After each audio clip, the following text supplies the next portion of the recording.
Everyone, आज के इस वीडियो में हम पढ़ने वाले हैं क्लास 11th फिजिक्स का 5वां चैप्टर जो है गति का नियम, जिसका आज बहुत ही इम्पोर्टेंट टॉपिक आज के इस वीडियो में हम पढ़ने वाले हैं जो है जड़त्व।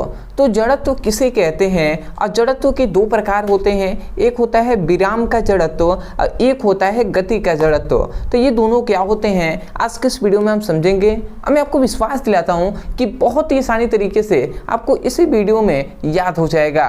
तो चलिए हम स्टार्ट करते हैं। तो यहाँ पे हमें सबसे पहले जानना है कि जड़त्व कहते किसे हैं। सबसे पहला तो हमारा यही आता है कि इनर्शिया जो होता है, जो जड़त्व होता है, इसका परिभाषा क्या होता है, क्योंकि कभी भी हमसे एग्जाम में भी आता है तो पहले परिभाषा ही हमें लिखना होता है। तो देखिए जड़त्व क्या है, तो जो जड़त्व है ना, ये किसी पदार्थ का एक प्रॉपर्टीज है, मतलब गुण है। ठीक है, हम कह सकते हैं कि जड़त्व क्या है, वो किसी भी वस्तु का एक गुण होता है जो क्या करता है, जो उसकी स्थिति में, आकार में, आकृति में परिवर्तन का विरोध करता है, उसे हम क्या कहते हैं, जड़त्व कहते हैं। समझ में आया? हमने क्या कहा कि जो जड़त्व होता है, जड़त्व क्या होता है, हमने यही केवल कहा कि जो जड़त्व होता है ये किसी भी वस्तु का एक गुण होता है जो क्या करता है, जो किसी वस्तु का, जो कोई भी वस्तु है तो उस वस्तु की स्थिति में, उस वस्तु की सबसे पहले स्थिति में, दूसरा आकार में और तीसरा आकृति में परिवर्तन का विरोध करता है। मतलब मान लेते हैं कोई भी वस्तु है, ये इसका मतलब समझ रहे हैं, जड़त्व किसी वस्तु का एक गुण होता है जो वस्तु की स्थिति, आकार और आकृति में परिवर्तन लाता है, उसे हम क्या कहते हैं, जड़त्व कहते हैं। समझ में आ गया होगा आपको। अदरवाइज ये आप सोच रहे होंगे कि वस्तु की स्थिति, आकार और आकृति में परिवर्तन का विरोध करता है, इसका मतलब क्या हुआ। इसका सिंपल मतलब यही होता है कि मान लेते हैं कोई भी वस्तु है, मैं भी ठीक है, मान लेते हैं कोई व्यक्ति भी आप कह सकते हैं, कोई वस्तु भी कह सकते हैं। तो मान लेते हैं कोई वस्तु ही है, जैसे कार है, तो वो कार क्या कर रही है, गति कर रही है, तो वो सदैव गति करते रहना चाहती है। ठीक है, वही कह रहा है कि उसकी स्थिति में या आकार में या आकृति में परिवर्तन का विरोध करता है। जैसे कि गति कर रही है तो वो चाहती है कि मैं हमेशा गति करते रहूं। ऐसा नहीं है कि उसको, जब तक कि उस पर कोई फोर्स, अलग से फोर्स ना लगाया जाए, बल ना लगाया जाए, तब तक वो चाहती है कि हम गति करते ही रहें। मान लेते हैं कि कोई टेबल है, मान लेते हैं ये हमारा बोर्ड है, तो ये विरामावस्था में है, यहाँ पर है। ठीक है, तो ये चाहता है कि हमेशा हम ऐसे ही रहें।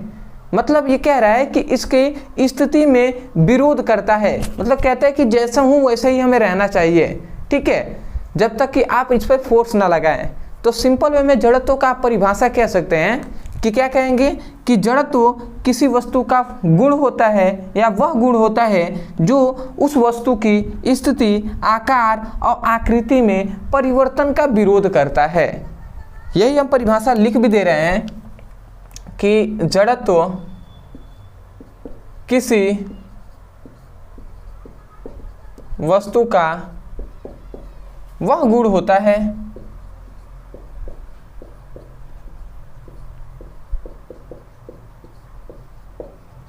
जो उस वस्तु के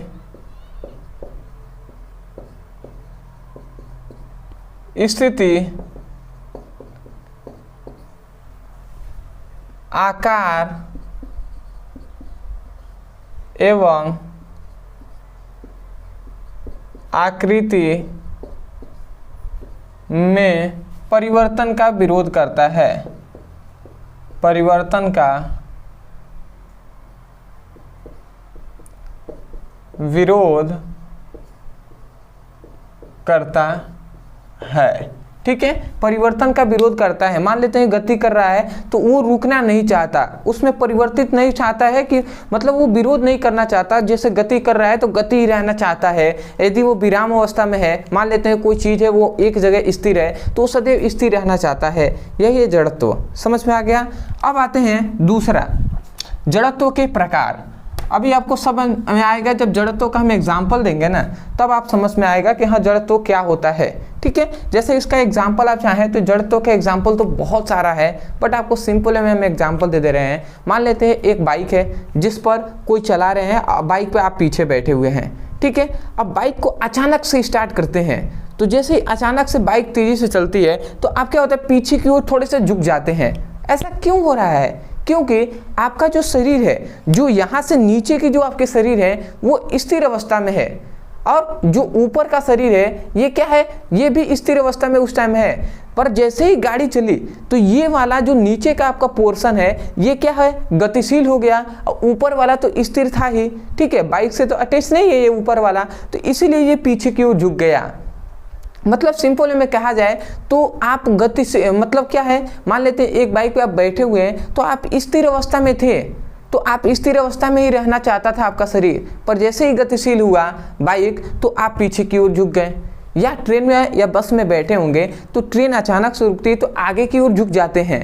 तो ऐसा क्यों हुआ? क्योंकि आपके शरीर जो था वो स्थिर अवस्था में था और बाइक गतिमान था, अचानक से रुका तो आपका जो क्या था, शरीर चाहता था कि हम स्थिर रहें, तो वो क्या हो गया, परंतु गतिमान था, रुक गया, इसलिए वो आगे की ओर झुक गया। तो ये सभी एग्जाम्पल है, प्रैक्टिकली आप सब कुछ इसको जानते हैं, ठीक है, इस पर ज़्यादा डिस्कस करने से कोई वो नहीं है, ठीक है। अब आता है जड़त्व के प्रकार। तो जड़त्व के मुख्यतः तो दो ही प्रकार हमें पढ़ना होता है।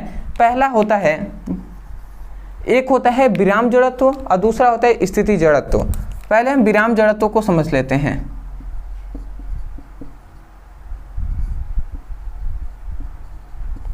अब विराम जड़त्व का सिंपल वे में परिभाषा यही होता है ना कि जब जो कोई वस्तु मतलब कोई वस्तु यदि स्थिर अवस्था में है तो वो सदैव स्थिर अवस्था में रहना चाहता है और गति का विरोध करता है, उसे हम विराम जड़त्व कहते हैं या विराम का जड़त्व कहते हैं। समझ में आ गया आपको कि कोई भी वस्तु यदि स्थिर अवस्था में है, ठीक है, रुका हुआ है, ठहरा है, तो वो सदैव वैसा ही रहना चाहता है और गति का विरोध करता है। कोई यदि गति कराना चाहता है तो उसका विरोध करता है, कहता है ऐसा नहीं करना है, ठीक है।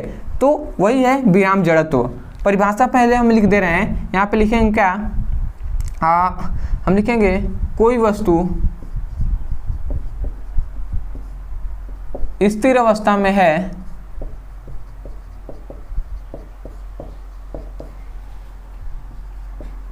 तो वह सदैव स्थिर रहना चाहता है तथा गति का विरोध करता है। क्या कहलाता है? विराम का जड़त्व कहलाता है। विराम का जड़त्व कहलाता है, ठीक है। इसका मतलब क्या हुआ कि कोई वस्तु यदि स्थिर है, ठीक है, एक जगह पर स्थिर है तो सदैव स्थिर रहना चाहता है और गति का विरोध करता है। जैसे कि अगर एग्जांपल से मैं आपको समझाऊं तो ये आप प्रैक्टिकली आपने देखा भी होगा या करके भी आप देख सकते हैं कि मान लेते हैं एक ग्लास है। अब इस ग्लास में आपने क्या किया, एक मान लेते हैं कि कॉपी जो होता है, ये कॉपी है, मान लेते हैं ये कॉपी है, तो इसका ये पोर्शन जो है, ये वाला जो पतला सा है, ये एक ग्लास पे रख दीजिएगा और इसको रखने के बाद ऊपर आप एक सिक्के को रख दीजिए। जब आप सिक्के को रखेंगे ना तो सिक्का क्या होगा, सिक्कों को मान लेते हैं इस पर आपने एक इस प्रकार आपने एक गत्ते को रख दिया और उसके बाद इस पर आपने एक सिक्के को रख दिया, ठीक है। और जैसे ही आप अचानक से इस वाले पोर्शन को, जो ये गत्ता है, इसको आप खींचेंगे तो ये भी सिक्का क्या हो जाएगा, ग्लास में गिर जाएगा। ये जो सिक्का है ये ग्लास में गिर जाएगा।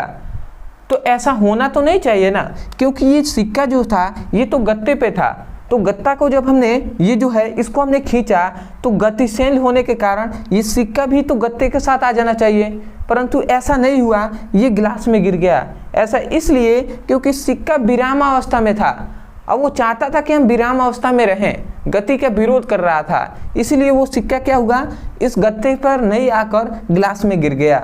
समझ में आ गया आपको? इसलिए कहा जा रहा है कि जब कोई वस्तु स्थिर अवस्था में है तो सदैव स्थिर अवस्था में रहना चाहता है और गति का विरोध करता है, उसे विराम का जड़त्व कहते हैं, ठीक है।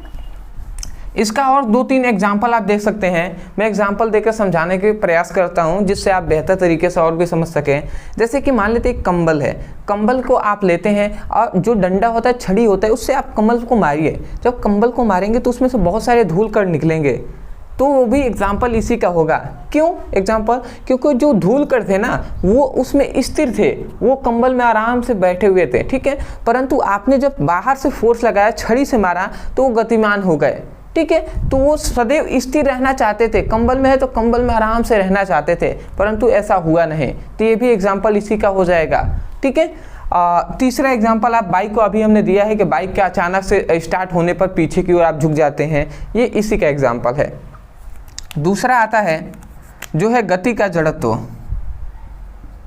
गति का जड़त्व कहें या गति जड़त्व कहें, ठीक है, उससे कोई कंफ्यूज नहीं होना है। अब आता है गति का जड़त्व किसे कहते हैं। तो इसमें भी बहुत ही सिंपल है। गति के जड़त्व का मतलब कि कोई वस्तु यदि गतिशील है तो सदैव गतिशील रहना चाहता है और स्थिर का विरोध करता है। कोई वस्तु स्थिर है तो उसका विरोध करता है, उसे हम गति का जड़त्व कहते हैं। परिभाषा आप क्या लिखेंगे? यहाँ पे केवल आपको समझ जाना है कि यहाँ पे स्थिर, हमने कहा कि जब कोई वस्तु स्थिर अवस्था में है तो वो सदैव स्थिर अवस्था में रहना चाहेगा। अब यहाँ पे स्थिर की जगह पर आप केवल गतिमान कर देंगे या गतिशील कर देंगे। और यहाँ पे गति का विरोध कर रहा था तो इसमें आप क्या लिखेंगे कि स्थिति का मतलब स्थिर का विरोध करता है। तो यही आपको लिखना है, मैं लिख भी दे रहा हूँ। कोई वस्तु गतिशील अवस्था में है तो सदैव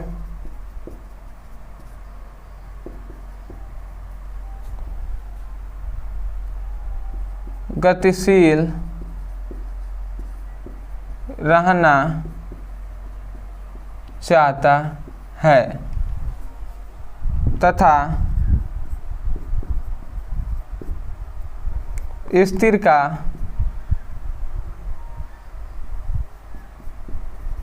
विरोध करता है।